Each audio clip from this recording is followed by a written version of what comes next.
अभी आप सुन रहे हैं सुमन मलंगिया एंटरटेनमेंट को। डीजे सुमन मलंगिया, डीजे सुमित सतीश रैमा, सुमित सतीश रैमा।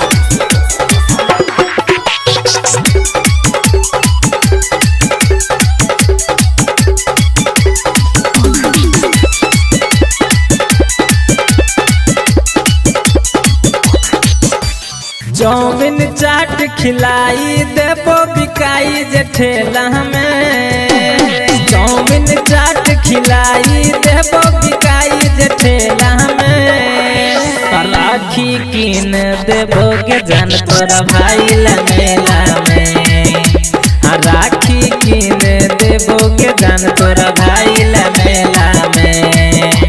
चाउमीन चाट खिलाई देबो बिकाई जे ठेला में। चाउमीन चाट खिलाई देबो बिकाई जे ठेला में। राखी कीन देबो के जान तोरा भाई ला मेला में। राखी कीन देबो के जान तोरा भाई ला मेला में। क्या नाम है आपका? सुमन मलंगिया, सुमन मलंगिया। कहाँ घर है? हाय अजीपुर गांव मलंगिया मधुबनी। रक्षा बंधन के दिन बंधी है हाथ में। भाई बहन के प्यार रहतोगे साथ में, रहतोगे साथ में। रक्षा बंधन के दिन बंधी है हाथ में। भाई बहन के प्यार रहतोगे साथ में।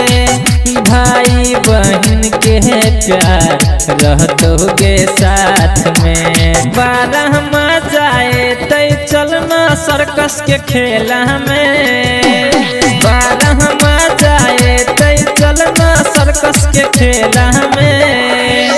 राखी कीन देबो के जान तोरा भाई ला मेला में। राखी कीन देबो के जान तोरा भाई ला मेला में। डीजे सुमित सतीश रैमा, सुमित सतीश रैमा।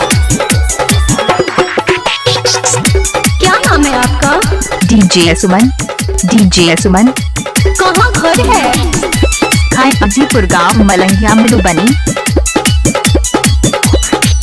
हमरो आशीष तू लो गई है साथ में। टीका लगबी है रानी करेगे माथ में, करेगे माथ में। हाँ हमरो आशीष तू लो गई है साथ में।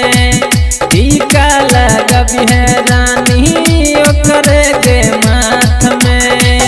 टीका लगबी है तू करेगे माथ में। संतोष ढाली ज्ञानू यादव के पढ़ियन फैला में। संतोष ढाली ज्ञानू यादव के पढ़ियन फैला में। राखी कीन देबो के जान तोरा भाई ला मेला में। राखी कीन देबो के जान तोरा भाई ला मेला में। चाउमीन चाट खिलाई देबो बिकाई जे ठेला में। चाउमीन चाट खिलाई देबो बिकाई जे ठेला में। राखी कीन देबो के जान तोरा भाई ला मेला में। राखी कीन देबो के जान। डीजे सुमन मलंगिया मधुबनी। मोबाइल नंबर 8882452308 है।